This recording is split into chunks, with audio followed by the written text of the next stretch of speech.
James et la grosse pêche de Roald Dahl.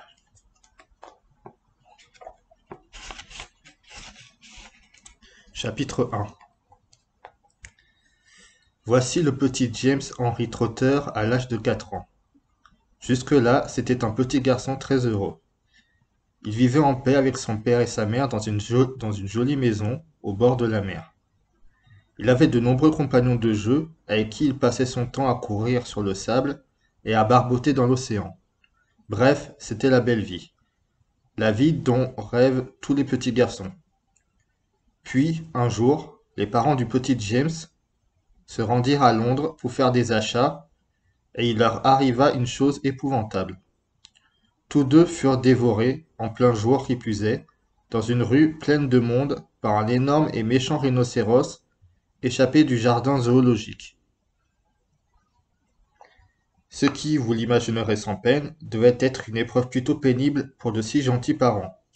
Mais, réflexion faite, elle fut bien plus dure encore pour le petit James, car leurs ennuis à eux ne durèrent que quelques secondes. 35 secondes exactement. Tout juste un mauvais moment à passer. Tandis que le pauvre petit James, lui, était bel et bien vivant, solitaire et sans défense dans un monde immense et hostile.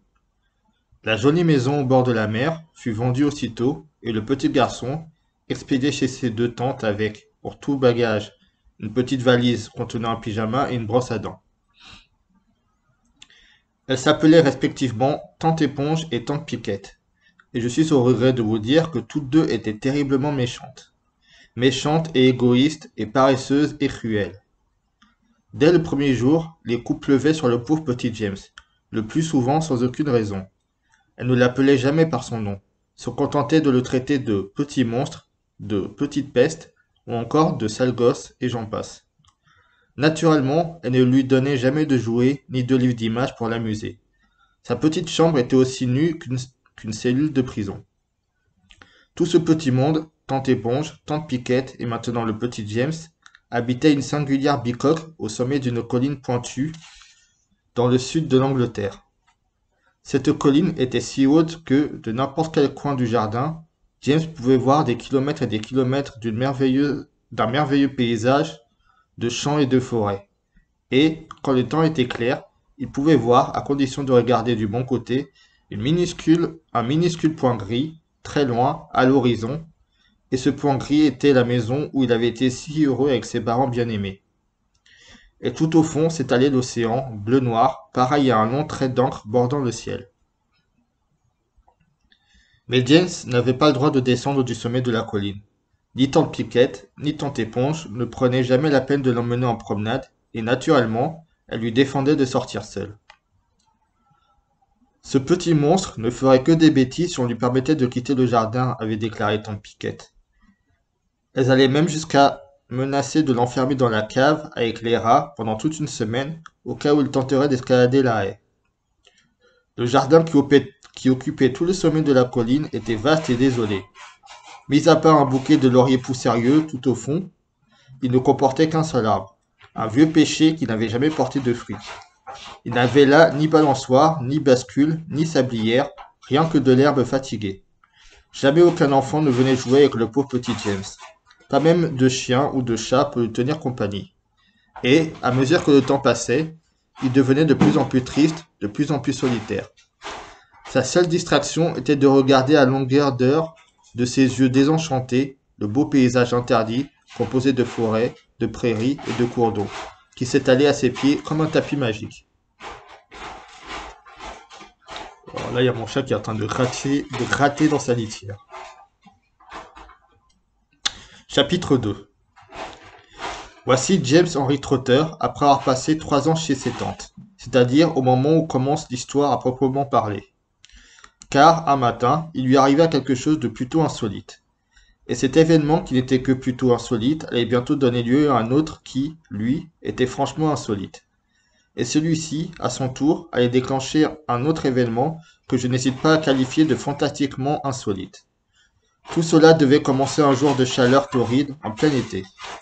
Tante Éponge, tante Piquette et le petit James se trouvaient tous dans le jardin. Les tantes, comme à l'accoutumée, faisaient travailler le pauvre petit James. Cette fois-ci, il lui fallait couper du bois pour le fourneau de la cuisine, tandis que tante Éponge et tante Piquette étaient confortablement installées sur leurs chaises longues. Elles buvaient à petites gorgées de la limonade dans de grands verres, sans quitter des yeux le petit James, prêt à le gronder s'il ne travaillait pas assez vite. Tante Éponge était petite et ronde, ronde comme un ballon. Elle avait de petits yeux de cochon, une bouche en trou de serrure et une de ces grosses figures blanches et flasques qui ont l'air d'être bouillies. Elle ressemblait à un énorme chou blanc cuit à l'eau. Tante Piquette, au contraire, était longue, maigre et osseuse. Elle portait des lunettes à monture d'acier fixées au bout de son nez avec une pince à linge.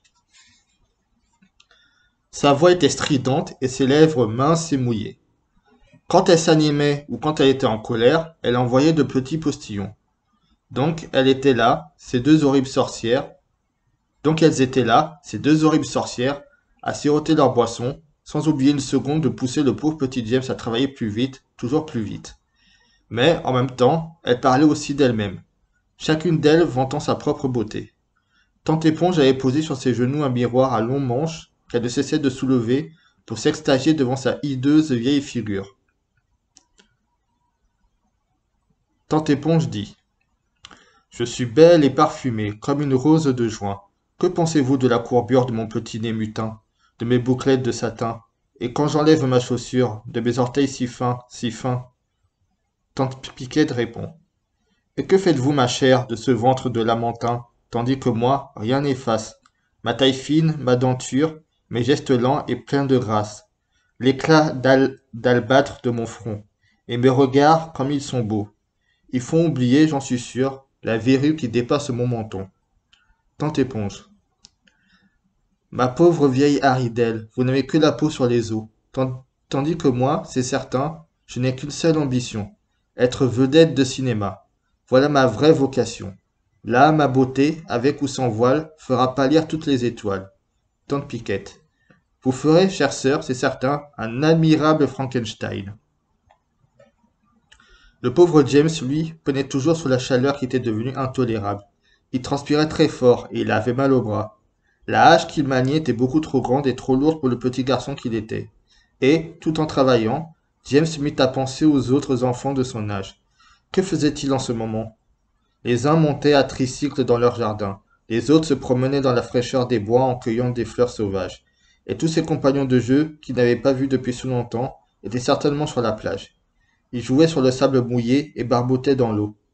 De grosses larmes se mirent à perler dans les yeux du petit James pour rouler le long de ses joues. Il laissa tomber sa hache et s'effondra sur le billot, pleurant son infortune. Que se passe-t-il? Rinça tante Piquette en lui jetant un regard par-dessus ses binocles à monture d'acier. James sanglota encore plus fort. Arrête cette comédie et au travail, petit monstre, ordonna tante Éponge. Tante Éponge, pleura James. Et vous, tante Piquette, s'il vous plaît, ne pourrions-nous pas prendre le car, faire tous les trois pour aller à la mer? Ne pourrions-nous pas prendre le car tous les trois pour aller à la mer? Ce n'est pas très loin. J'ai si chaud et je me sens si seul. Qu'est-ce que tu dis, petit paresseux? Hurla tante Piquette. Battez-le! Cria tante Éponge. Je n'y manquerai pas, dit sèchement tante Piquette. Elle lança à James un regard furibond, et James, lui, la regardait avec de grands yeux apeurés. Je te battrai plus tard, en fin de journée, quand j'aurai moins chaud, dit-elle. Et en attendant, que je ne te vois plus, petite vermine dégoûtante, et laisse-moi en paix. James lui tourna le dos et courut jusqu'au bout du jardin. Là, il se cacha derrière les touffes de laurier, se couvrit la figure des deux mains et pleura longtemps, longtemps. Chapitre 3. C'est alors que lui arriva cette chose plutôt insolite qui allait en entraîner d'autres bien plus insolites encore. Car, soudain, James entendit derrière lui un bruissement de feuilles. Il se retourna et aperçut un vieil homme portant un drôle de costume vert sombre. C'était un vieillard tout petit, mais il avait une grosse tête chauve et de grands favoris noirs qui lui embroussaillaient les joues. Il venait de s'arrêter à 3 mètres du petit James. Appuyé sur son bâton, il le regarda fixement. Enfin, il se mit à parler d'une voix traînante et fêlée. « Viens plus près, mon garçon, dit-il, tout en lui faisant signe d'un doigt. Viens près de moi, et je te ferai voir quelque chose de merveilleux. » James était beaucoup trop effrayé pour faire un geste. Le vieillard fit un pas vers lui, glissa une main dans la poche de sa veste et en sortit un petit sac de papier blanc. « Tiens, dit-il à voix basse en remuant doucement le petit sac. Sais-tu ce que c'est? Sais-tu ce qu'il y a dans ce petit sac? Il se rapprocha plus encore, pencha en avant, si près que James put sentir son haleine sur ses joues. La laine sentait le moisi, le renfermé et la rouille. Une odeur de vieille cave, en somme. Regarde, mon petit, dit-il en ouvrant le sac. À l'intérieur, James vit une masse de minuscules objets verts. On aurait dit de petites pierres ou des cristaux. Pas plus grands que des grains de riz. Ils étaient d'une beauté extraordinaire, d'une étrange luminosité, de vraies petites merveilles. Écoute, dit tout bas le vieillard, les entends-tu bouger? James y colla l'oreille et entendit un petit bruit. Les 1000 petites choses vertes doucement grouillaient, comme autant de bestioles bien vivantes. Dans ces petites choses, il y a tout le pouvoir magique du monde, dit doucement le vieil homme. Mais, qu'est-ce que c'est que ces choses? Murmura James qui, jusque-là, n'avait pas pu sortir un mot. Et d'où viennent-elles? Ah, dit le vieil homme à voix basse, tu ne le devineras jamais. Il s'accroupit en s'approchant son visage et James sentit sur son front le bout de son gros nez. Mais soudain, le vieillard fit un bond en arrière en brandissant son bâton. Des langues de crocodile, cria-t-il. Il y en a 1000. Des langues de crocodile bouillies pendant 20 jours et 20 nuits dans le crâne d'une sorcière défunte, mélangées aux pupilles d'un lézard. Sans oublier les doigts d'un jeune singe, un geyser de cochon, un bec de perroquet vert, du jus de porc épic et 3 cuillerées de sucre en poudre. Laisse cuire le tout pendant 8 heures, pendant 8 autres jours, et la lune fera le reste. Sur ce, il mit le sac de papier blanc entre les mains du petit James et dit « Tiens, prends-le, il est à toi. » Chapitre 4. James en le trotteur prit le sac sans quitter des yeux le vieil homme. « Et maintenant, dit le vieillard, voici ce que tu vas faire. Tu prendras une cruche pleine d'eau et tu y feras tremper toutes les petites choses vertes. Puis, tout doucement, tu ajouteras 10 cheveux de ta tête, pas plus. C'est très important, ça les réveille, ça les dégourdit, et au bout de 10 minutes, tu verras l'eau bouillonner et mousser furieusement. Alors tu avaleras tout. Oui, tout le contenu de la cruche d'un seul trait. Et puis, mon garçon, tu sentiras cette eau clapoter et glouglouter dans ton estomac. La vapeur te sortira par la bouche et aussitôt après, il t'arrivera des choses merveilleuses, des choses incroyables, des choses fabuleuses.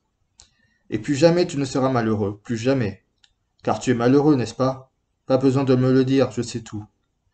Et maintenant, dépêche-toi, fais ce que je viens de te dire. Et pas un mot à tes vilaines tantes, pas un mot. Et prends bien soin de ces petites choses vertes. Car si tu les perds, elles exerceront leur pouvoir magique sur quelqu'un d'autre. Et ce serait bien dommage, mon garçon.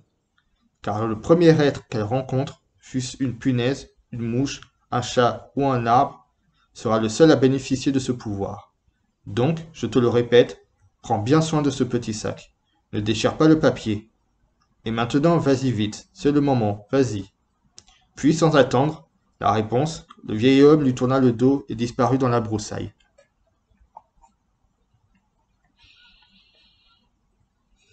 Chapitre 5. James ne perdit pas de temps.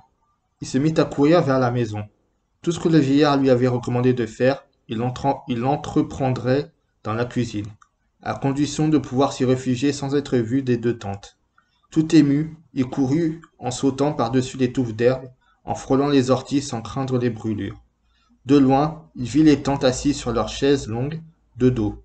Soucieux de les éviter, il s'apprêta à contourner la maison, mais soudain, au moment même où il passait sous le vieux pêcher qui se dressait au milieu du jardin, il glissa et tomba sur le gazon. En touchant le sol, le sac de papier s'ouvrit tout d'un coup, et les 1000 petites particules vertes se dispersèrent dans tous les sens. James se mit aussitôt à 4 pattes, dans l'espoir de récupérer ses précieux trésors. Mais, à sa grande stupéfaction, ils étaient tous en train de s'enfoncer dans la terre. Il pouvait même les voir s'agiter et se tortiller pour mieux se frayer un chemin, tout au fond de cette terre rocailleuse, et avant même qu'il étendît la main pour en sauver quelques-uns. Trop tard. Il lui filait entre les doigts pour disparaître sous les souches. Il tenta d'en attraper d'autres, mais c'était toujours la même chose. Il se mit à gratter le sol avec frénésie pour empêcher les retardataires de suivre les autres, mais il courait beaucoup trop vite. Chaque fois qu'il allait les toucher du bout des doigts, il lui échappait pour disparaître dans des profondeurs inconnues. Et, Au bout de quelques secondes, il n'en restait plus un seul. James dut faire un effort pour ne pas pleurer. Il ne les retrouverait plus. Elles étaient Pardon. Elles étaient perdues, les petites choses, perdues à jamais. Mais où étaient-elles passées? Et pourquoi avaient-elles été si pressées de s'engouffrer sous la terre? Pourquoi? Il n'y avait rien sous cette terre, rien que la souche du vieux péché, et puis une quantité de vers de terre, de mille pattes et d'autres insectes souterrains. Mais le vieillard n'avait-il pas dit quelque chose comme le premier être qui rencontre mouche ou punaise, chat ou arbre, sera le seul à bénéficier de leur pouvoir magique. Bonté divine, pensa James. Que se passera-t-il s'il tombe sur un ver de terre, ou sur un mille pattes, ou sur une araignée, ou s'il se fourvoie dans la souche de cet arbre? Vas-tu te lever, petit monstre paresseux? Hurla soudain une voix à l'oreille du petit James. Il leva la tête et vit tante Piquette, longue, sèche et osseuse, qui le regardait durement à travers ses lorgnons à monture d'acier. Au travail, à tes bûches, ordonna-t-elle. Crasse et onctueuse comme une méduse, tante Éponge accourut en se dandinant pour voir ce qui se passait. Et si nous le mettions dans un seau, pour le laisser au fond du puits jusqu'au matin, suggéra-t-elle. Ça lui apprendra à faire le lézard. Très bonne idée, ma chère éponge. Mais qu'il finisse d'abord de couper du bois. Lève-toi, sale gosse, et au travail, vite. Lentement, tristement, le pauvre petit James se leva et retourna à sa pile de bois. Oh, si seulement il n'avait pas glissé, s'il n'avait pas laissé tomber son précieux petit sac. Tout espoir d'une vie plus heureuse était perdu maintenant. Désormais, tous les jours se ressembleraient. Ils ne lui apporteraient que punition et privation, malheur et désespoir. Il ramassa sa hache pour se remettre au travail, lorsque, soudain, il entendit des hurlements. Il reposa l'outil et tourna la tête. Chapitre 6. Éponge, éponge, venez vite et regardez-moi ça. Que je regarde quoi? Une pêche, cria tante Piquette. Une quoi? Une pêche, là, sur la plus haute branche. La voyez-vous? Vous délirez, ma chère Piquette. Ce misérable arbre ne porte jamais de fruits. Eh bien, il en porte maintenant, éponge. Voyez vous-même. Vous vous moquez de moi, Piquette. Vous voulez me mettre à l'eau? Vous voulez me mettre l'eau à la bouche, faute de mieux? Cet arbre qui n'a jamais fleuri, pourquoi porterait-il maintenant une pêche, une seule? Et sur la plus haute branche, comme vous dites. Je ne vois rien, moi. Très drôle. Ha ha. Mais, mon Dieu, est-ce que je rêve? Je vais m'évanouir. Mais, vous avez raison, c'est une vraie pêche. Une belle grosse pêche, enchérit tante Piquette. Quelle beauté, s'extasia tante Éponge. À cet instant, James posa doucement sa hache et jeta un regard du côté de l'arbre où tenaient les deux tantes. Quelque chose va arriver, se dit-il. Quelque chose de tout à fait particulier peut se produire d'un instant à l'autre. Bien sûr, il n'avait pas d'idée précise, mais il sentait dans tout son corps que cette chose si incroyable ne se ferait plus attendre longtemps. Il le sentait dans l'air qui soufflait autour de lui, dans le silence qui, tout à coup, avait envahi le jardin. James se dirigea vers l'arbre sous la pointe des pieds. À présent, les tantes ne disaient rien, se contentant de regarder fixement la pêche. Tout était calme et immobile. Pas une brise, pas un craquement de branche. Rien que le soleil, impassible au milieu du ciel bleu. Elle m'a l'air bien mûre, dit enfin tante Piquette, rompant le silence. Si on la mangeait, suggéra tante Éponge en se léchant les babines, nous allons la couper en deux. Hé, toi, James, amène-toi et grimpe sur cet arbre. James accourut. Tu vas cueillir cette pêche-là, sur la plus haute branche, dit tante Éponge. La vois-tu? Oui, ma tante, je la vois. Et gare à toi si tu en manges. C'est nous, ta tante Piquette et moi, qui la mangerons. Et maintenant, vas-y, grimpe. James passa de l'autre côté de l'arbre. Arrête, fit soudain tante Piquette. Ne bouge plus. Bouche bée, les yeux exorbités, elle regardait fixement les branches, comme si elle y avait vu un fantôme. Regardez, dit-elle, regardez. Éponge, regardez. Qu'avez-vous, ma sœur? Demanda tante Éponge. Elle pousse, cria tante Piquette. Elle devient de plus en plus grosse. Qui ça? La pêche, voyons. Vous plaisantez. Pas du tout, voyez vous-même. Ma chère Piquette, c'est parfaitement ridicule. C'est impossible. C'est, c'est, c'est... Attendez une seconde. Non, non, ce n'est pas vrai. Non, mais si. Grand Dieu, mais elle pousse. Elle pousse vraiment. Elle est déjà 2 fois plus grosse qu'avant, cria tante Piquette. C'est incroyable. Mais c'est la vérité. C'est un miracle. Ne la quittez pas des yeux. Je ne la quitte pas des yeux, soyez tranquille. Ciel, hurla tante Piquette. Elle ne cesse de grossir. Elle gonfle à vue d'œil. Les 2 femmes et le petit garçon se tenaient immobiles à l'ombre du vieux... Pardon, chapitre 7, j'ai oublié de dire. Les 2 femmes et le petit garçon se tenaient immobiles à l'ombre du vieux pêcher, sans quitter des yeux ce fruit extraordinaire. Le petit visage de James était tout rouge. Ses yeux agrandis brillaient comme des étoiles devant cette pêche qui grossissait comme un ballon qui gonfle quand on souffle dedans.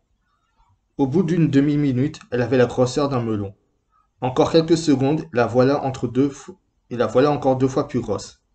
Comme elle pousse vite, cria tante Piquette. Va-t-elle seulement s'arrêter cria tante Éponge en agitant ses gros bras. Elle se mit à danser en rond. À présent, au sommet de l'arbre, la pêche ressemblait à un énorme potiron. Ne reste pas si près de l'arbre, petit crétin, hurla tante Piquette. La pêche peut tomber à la moindre secousse. Elle pèse au moins 10 ou 15 kilos. La branche où pendait la pêche commença à plier sous son poids. Reculez, hurla tante Éponge. Elle va tomber. La branche ne tiendra pas le coup. Mais la branche se tenait bon, se contentant de plier un peu plus à mesure que le poids de la pêche augmentait. Elle grossit encore. Une vraie pêche mammouth, aussi grosse, aussi ronde et aussi lourde que tante Éponge elle-même. Il faut qu'elle s'arrête, cria tante Piquette. Ça ne peut plus durer. Mais la pêche ne s'arrêta pas. Bientôt, elle fut de la taille d'une petite voiture. Elle allait toucher le sol. Maintenant, les 2 tantes tournaient autour de l'arbre en bondissant comme des folles. Elles battaient des mains et poussaient des cris d'Indien. Alléluia, cria tante Piquette. En voilà une pêche, en voilà une pêche. Formidable, hurla tante Éponge. Magnifico, splendido. Et quel noubla. Elle pousse toujours. Je sais, je sais. Quant à James, il était si magnétisé par ce phénomène qu'il en resta immobile, les yeux écarquillés, tout en murmurant comme pour lui-même. Oh, que c'est beau. Je n'ai jamais rien vu de pareil. Tais-toi, sale gosse, grinça tante Piquette qui l'avait entendu. Ça ne te regarde pas. C'est juste, déclara tante Éponge. Ça ne te regarde en aucune manière. Ne t'occupe pas de ça. Regardez, cria tante Piquette. Elle pousse plus vite que jamais. Elle accélère. Je le vois, Piquette, je le vois bien. Et la pêche grossit. Grossit, grossit. Enfin, lorsqu'elle fut à peu près aussi grande que l'arbre qui la portait, aussi grande qu'une petite maison, sa partie inférieure toucha le sol en silence et ne bougea plus. Elle ne peut plus tomber maintenant, cria tante Éponge. Elle ne pousse plus, c'est fini, constata tante Piquette. Mais non, ce n'est pas fini. Si, c'est fini. Elle a ralenti, Piquette, c'est tout, mais ce n'est pas fini. Il y eut un silence. Oui, c'est ça, vous avez raison. Peut-on la toucher? Qu'en pensez-vous? Je ne sais pas, la prudence s'impose. Tante Éponge et tante Piquette firent lentement le tour de la pêche afin de l'examiner minutieusement. On aurait dit 2 chasseurs qui viennent d'abattre un éléphant, mais qui ne sont pas sûrs s'il est mort ou encore vivant. Et l'énorme fruit les dominait de sa rondeur dorée, si bien qu'elle ressemblait à des lilliputiennes venues d'un monde lointain. La peau de la pêche était très belle, d'une superbe jaune doré avec des taches rouges et roses. Tante Éponge fit un pas prudent en avant et la toucha du bout du doigt. Elle est mûre, cria-t-elle. Elle est à point. Voyons, Piquette, si nous allions chercher une pelle pour en couper un bon morceau. Non, dit tante Piquette, pas encore. Pourquoi pas? Parce que. Mais j'ai envie d'en manger, cria tante Éponge. Sa bouche était pleine d'eau et un long filet de salive lui coulait du menton. Ma chère Éponge, dit tante Piquette d'une voix mesurée, accompagnée d'un petit sourire malicieux. N'oubliez pas que cette pêche représente une très grosse somme d'argent. Il suffit de savoir en profiter. Vous verrez bien. Alors, excusez-moi, je vais boire un peu d'eau parce que j'ai la bouche un peu sèche là.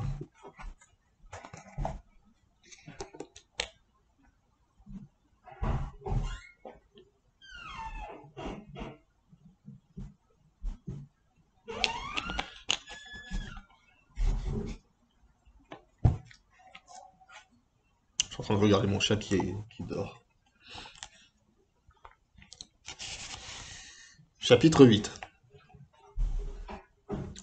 La nouvelle de l'apparition de cette pêche, aussi grande qu'une maison, s'était répandue dans les environs comme un incendie de forêt. Le lendemain, les gens montèrent par milliers au sommet de la colline pour contempler cette merveille. Tante Éponge et tante Piquette appelèrent aussitôt les charpentiers et firent relever une solide cloison autour de la pêche afin de la protéger de la foule. Et en même temps, les deux astucieuses mégères se plantèrent à l'entrée du jardin, munies chacune d'une pile de tickets. Entrez, entrez donc, glapit tante Piquette. Un shilling, ce n'est pas cher pour voir la pêche géante. Demi-tarif pour les enfants de moins de 6 semaines, hurla tante Éponge pour ne pas être en reste. Chacun son tour, s'il vous plaît. Ne poussez pas. Vous avez tout votre temps. Et vous là-bas, revenez, vous n'avez pas payé. À l'heure du déjeuner, le jardin fourmillait d'hommes, de femmes et d'enfants venus voir de près le fruit miraculeux. Des hélicoptères se posèrent à même la colline comme des guêpes pour cracher des paquets de journalistes, de photographes et d'opérateurs de cinéma. Pour prendre des photos, c'est 2 shillings, cria tante Piquette. D'accord, d'accord, répondirent les photographes, qu'à cela ne tienne. Et de nouvelles pièces de monnaie vinrent remplir les poches des deux sœurs cupides. Mais tandis que dehors la foire battait son plein, le pauvre James était enfermé à clé dans sa chambre, et ce n'est que par les barreaux de sa fenêtre qu'il pouvait voir la foule qui se pressait dans le jardin. Ce sale gosse serait capable de tout gâcher si nous lui permettions de sortir, avait dit tante Piquette le matin. Oh, s'il vous plaît, avait supplié James. Ça fait des années et des années que je n'ai rien vu d'autre, que je n'ai vu d'autres enfants. Il y en aura des tas, je pourrai jouer enfin, et je pourrai peut-être vous aider à distribuer vos tickets. Pas question, avait répondu sèchement tante Éponge. Ta tante Piquette et moi avons l'intention de devenir millionnaires. Les comme toi ne peuvent que gâcher nos affaires. Ce n'est qu'à la fin du premier jour, à l'heure où les visiteurs avaient tous quitté le jardin pour rentrer chez eux, que les tantes firent sortir le petit James de sa prison, en lui donnant l'ordre de ramasser les pots de bananes et d'oranges, ainsi que les papiers fripés que la foule avait laissés sur le gazon. Ne pourrais-je pas manger quelque chose avant demanda-t-il. Je n'ai rien pris depuis hier soir. Non, déclarèrent les tantes en le poussant par la porte. Nous sommes trop occupés pour faire la cuisine. Nous allons compter nos sous. Mais il fait noir, se lamenta James. Sors, hurlèrent les tantes, et ne rentre pas avant d'avoir tout nettoyé. La porte claqua. La clé tourna dans la serrure. Chapitre 9. Seul dans le noir, mourant de faim, tremblant de peur, James ne savait que faire. La nuit, autour de lui, était profonde, et la lune, blanche et affolée, galopait dans le ciel. À part cela, tout était calme, rien ne bougeait. Rester seul dehors, sous la lune, cela a quelque chose d'effrayant, surtout pour un enfant. Le silence règne partout, un silence de mort. Les ombres sont si longues et si noires, elles prennent des formes étranges qui ont l'air de remuer quand on les regarde. Le moindre craquement de brindille vous fait sursauter. C'est cela, exactement, qu'éprouvait le petit James, les yeux dilatés par la peur. Il regardait droit devant lui, osant à peine respirer. À quelques pas de lui, au milieu du jardin, il pouvait voir se dresser majestueusement la pêche géante. N'avait-elle pas grossi encore depuis la veille? Lapsus. Quel spectacle! Le clair de lune l'éclaboussait de cristal, de métal, de paillettes. Elle ressemblait à un énorme ballon d'argent oublié dans l'herbe, muet, mystérieux et resplendissant. Et puis soudain, James se mit à frissonner de la tête aux pieds. Quelque chose va m'arriver, se dit-il. Quelque chose de plus étrange que jamais. Oui, il en était sûr. Il sentait venir cette chose. Oui, mais quelle chose? Oui, mais quelle chose? Le jardin somnolait, inondé de clarté lunaire. L'herbe était toute mouillée, des millions de gouttes de rosée étincelaient à ses pieds comme autant de diamants. Et soudain, tout le coin, tout le jardin parut animé de magie. Sachant à peine ce qu'il faisait, attiré par une sorte d'aimant invisible et impérieux, James Henry Trotter se mit à marcher à pas lents vers la pêche géante. Il enjamba la cloison et leva les yeux sur ses flancs gigantesques et bombés. Puis il étendit la main et la toucha avec précaution, du bout du doigt. La peau de la pêche était douce et chaude comme une précieuse fourrure, ou plutôt comme la peau d'un bébé souris. Il s'approcha plus près pour frotter sa joue contre cette peau veloutée, et soudain, il s'aperçut que, non loin de lui, près du sol, la pêche avait un trou. Chapitre 10. C'était un trou assez important. Il pouvait être l'œuvre d'un animal de la taille d'un renard. James se mit à genoux devant le trou. Il y introduisit d'abord la tête et les épaules. Il y entra tout entier en rampant, et il continua à ramper. C'est beaucoup plus qu'un trou, pensa-t-il tout ému. C'est un véritable tunnel. Le tunnel était humide et sombre. Il y régnait une curieuse odeur douce, amère, de fruits frais. Sous ses genoux, le sol était détrempé. Les parois visqueuses et suintantes du jus de pêche coulaient du plafond. James ouvrit toute grande la bouche et tira la langue. Ce jus était délicieux. À présent, il dut escalader une pente comme si le tunnel conduisait au cœur même du fruit gigantesque. Toutes les 2 secondes, James s'arrêtait pour manger un morceau de la paroi. La pêche était sucrée, juteuse et merveilleusement rafraîchissante. Il fit encore plusieurs mètres en rampant, lorsque soudain, bang! Sa tête heurta quelque chose d'extrêmement dur qui lui barrait le chemin. Il leva les yeux sur une paroi solide qui, à première vue, semblait être de bois. Il avança une main. Au toucher, cela ressemblait bien à du bois, mais à du bois tout sinué, tout craquelé. Juste ciel, s'écria-t-il. Je sais ce que c'est. Je viens de me cogner au noyau de la pêche. Puis il aperçut une petite porte découpée à même le noyau. Il la poussa, toujours à 4 pattes, et avant même d'avoir eu le temps de lever les yeux pour voir où il était, il entendit une voix. Voyez qui arrive, puis une autre. Il y a déjà un bon moment que nous t'attendons. James s'arrêta, le visage blême de terreur. Il tenta de se relever, mais ses genoux tremblaient si fort qu'il dut aussitôt s'asseoir sur le sol. D'un bref regard en arrière, il chercha le tunnel pour s'y réfugier, mais la porte avait disparu. Seul le grand mur brun se dressait derrière lui.